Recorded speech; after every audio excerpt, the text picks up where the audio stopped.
Kelak di hari kiamat ada seorang hamba yang semasa hidupnya banyak melakukan keburukan. Ia pernah berzina dan banyak mengerjakan perbuatan-perbuatan maksiat. Orang seperti ini sangat pantas untuk dimasukkan ke dalam neraka. Ternyata benar, ketika si hamba dihadapkan di hadapan Allah Subhanahu wa Ta'ala, catatan amalnya lalu diberikan, dan didapati di dalamnya ada banyak catatan keburukan-keburukan selama si hamba masih hidup.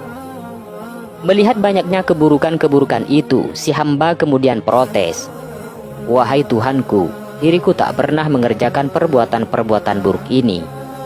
Kemudian Allah Subhanahu wa Ta'ala berfirman, "Sesungguhnya aku mempunyai saksi-saksi yang terpercaya."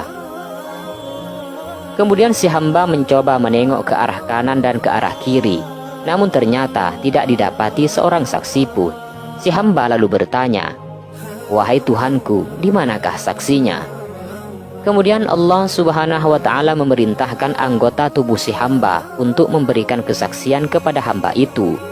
Dan benar saja, atas izin Allah, kedua telinga si hamba berkata, "Sungguh, kami telah mendengar dan mengetahui bahwa ia benar-benar sudah melakukannya."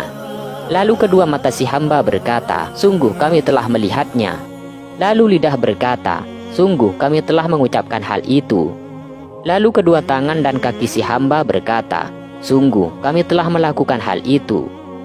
Kemudian kemaluan juga berkata, "Sungguh aku telah melakukan zina." Setelah mendengar kesaksian anggota-anggota tubuhnya, si hamba lalu kebingungan. Allah Subhanahu wa Ta'ala lalu memerintahkan agar hamba pendosa ini dimasukkan ke dalam neraka. Namun tiba-tiba muncullah satu rambut dari mata sebelah kanan si hamba. Rambut itu lantas memohon izin kepada Allah untuk berbicara. Kemudian Allah Subhanahu wa Ta'ala mengizinkannya.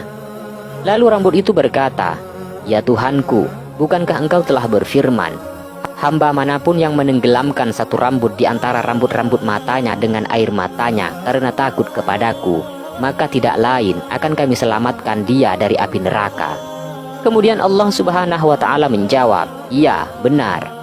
Kemudian rambut berkata lagi, "Saya bersaksi bahwasanya hamba yang berlumur dosa ini sungguh pernah menenggelamkan aku dengan air matanya karena takut kepada engkau." Setelah mendapati kesaksian rambut, Allah Subhanahu wa Ta'ala kembali memberi perintah agar hamba pendosa itu dimasukkan ke dalam surga. Setelah itu terdengarlah suatu seruan, "Ketahuilah bahwa sesungguhnya Fulan bin Fulan benar-benar telah selamat dari api neraka karena sebuah rambut yang teramat kecil di antara rambut-rambut matanya." Itulah keutamaan menangis karena takut kepada Allah. Hal ini sebagaimana yang dikisahkan dalam kitab Durratun Nasihin. Dikisahkan, kelak di hari kiamat ada gumpalan api sebesar gunung yang keluar dari neraka jahanam. Api itu kemudian menuju ke arah umat Nabi Muhammad sallallahu alaihi wasallam. Maka Nabi Muhammad lalu berusaha menolak api itu, namun tetap gagal. Rasulullah sallallahu alaihi wasallam lantas memanggil malaikat Jibril.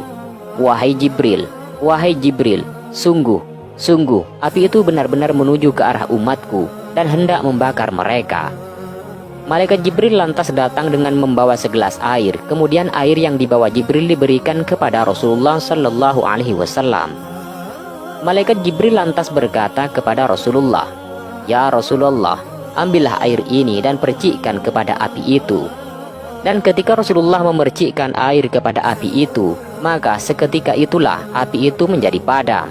Kemudian Rasulullah Shallallahu Alaihi Wasallam bertanya kepada Jibril, "Wahai Jibril, air apakah ini? Aku tak pernah tahu yang sepertinya dalam memadamkan api."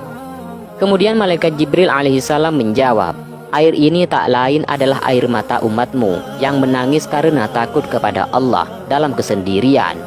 Tuhanku telah memerintahkanku untuk mengambilnya dan menjaganya sampai saat engkau memerlukannya untuk memadamkan api yang menuju ke arah umatmu." Itulah sebuah kisah ahli maksiat yang gagal masuk ke dalam neraka sebab menangis. Semoga kisah ini bermanfaat buat kalian semua. Wallahu a'lam bishawab. Assalamualaikum warahmatullahi wabarakatuh.